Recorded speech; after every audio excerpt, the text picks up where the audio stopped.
So it requires a coherent brain, and we now know that there's a formula for that, and we've got beautiful research to show that people can do it. They just have to practice.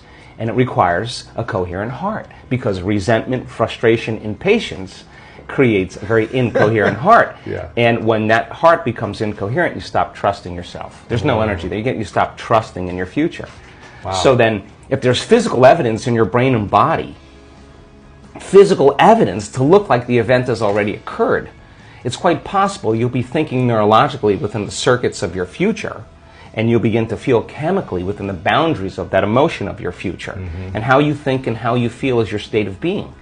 And now your state of being is living in the future instead of the past. Now, the moment you disconnect from the emotion of your future because of traffic or some coworker or your ex or whatever people come up with, now you're back to the energy of your past. And now you're going to start looking for it, analyzing, why hasn't it happened? Well, if you're feeling the emotion of your future, why would you look for it? Because you would feel like it already happened, and that is the place where the magic happens. It just requires getting still, closing your eyes, putting your attention on your heart, changing your breath so that you move into the present moment. And when you slow your breathing down, you slow your brainwaves down. When you slow your brainwaves down, now you're accessing your autonomic nervous system. So then you train a person how to open their heart and feel an elevated emotion. And it takes a little practice. And just like a flower that takes time to bloom, it takes a little bit of time. But if you work in trading the resentment, the frustration, or the impatience for gratitude, appreciation, and thankfulness, and you keep at it, there'll come a moment where that system switches on, and now you're feeling grateful for no reason at all. Now, that's not a bad thing, because gratitude, the emotional signature of gratitude, means something's happening to you, something has happened to you, you're receiving something, or you just received something. So your body then, when you're feeling gratitude, is in the perfect state of receiving. So then that means then you'll accept, believe, and surrender to the thoughts equal to the emotional state of gratitude. If you're living in resentment, you're living in fear, you're living in impatience, you could say, I'm healthy, I'm healthy, I'm healthy, I'm wealthy, I'm wealthy, and with all you want, and that thought's going to stop right at the brainstem and never make its way to the body, because you're feeling resentment. And that thought that thought is not consistent with the emotion of resentment. Resentment has a different set of thoughts, right? In other words, once you start opening your heart, it begins to move into coherence. It begins to produce a measurable magnetic field up to 3 meters wide. Now that's frequency, that's energy. And all that energy, that frequency, carries information, carries an intent. So then when you're feeling gratitude and your heart is open, you're broadcasting energy into the field. Now, frequency. A frequency. You lay the intent of the thought of your health or your wealth. That frequency can carry the thought of your wealth. It can carry the thought of your health. If you're suffering, suffering does not carry, that energy does not carry the thought of your wealth. It carries a different set of thoughts. So then we're teaching people how to self-regulate, because if you're going to believe in that future that you're imagining with all of your heart, it better be open and activated. Right. And you better know how to self-regulate. And you have to know the moment you disconnect from the energy of your future because of some circumstance in your life and you lose that feeling, if you're practicing it on a daily basis with your eyes closed, then the next level is to be able to open your eyes and do it right in the moment and be able to self-regulate and change the frustration from some experience in your life back to the energy of your future. Now, that requires great awareness and great effort. But if you have a community of people that are practicing this on a daily basis and they're connected to their future, because that's where their mind is, they begin to want the future more than the emotions of the past. So we've done enough measurements now, Louis,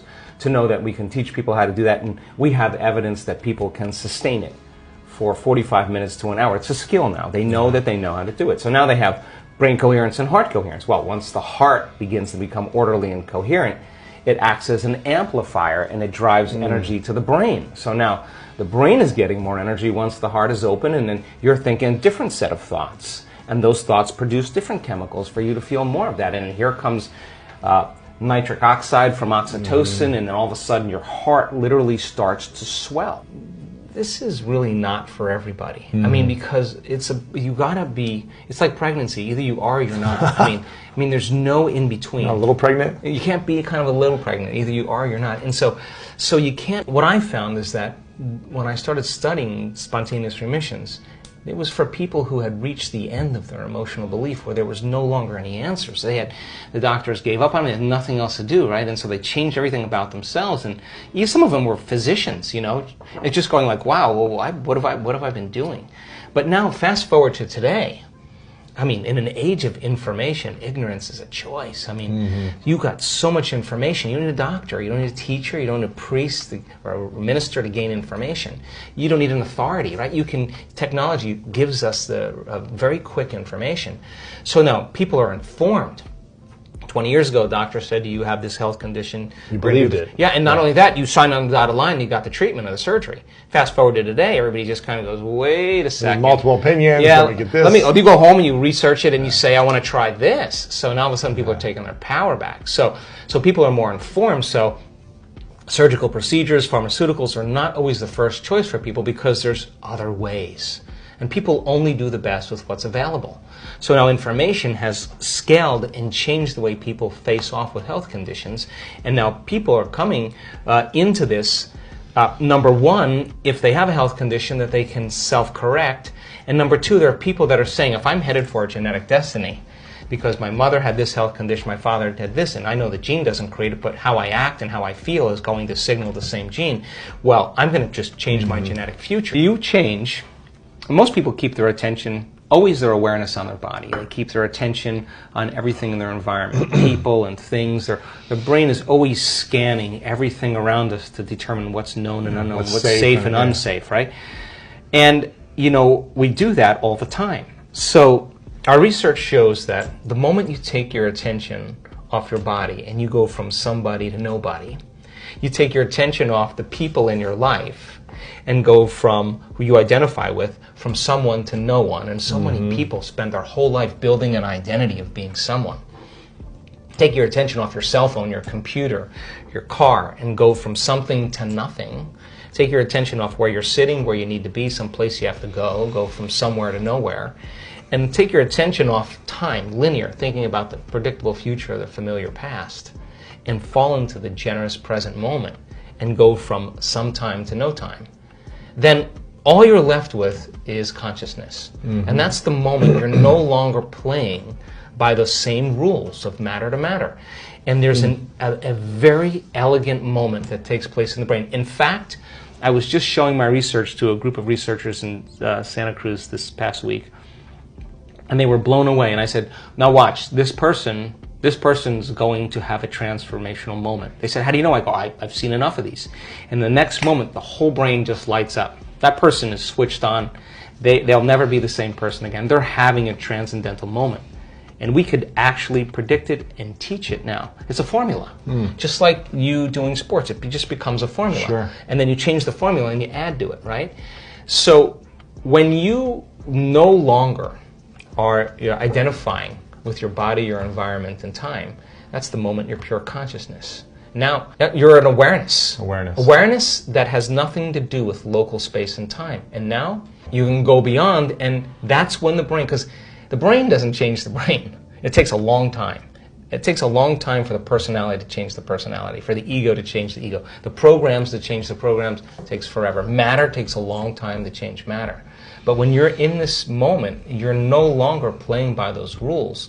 Consciousness is the phenomenon above matter. In fact, consciousness is beginning to activate or manipulate circuits in the brain. People just think the brain is creating consciousness. No, consciousness is executing the brain, right?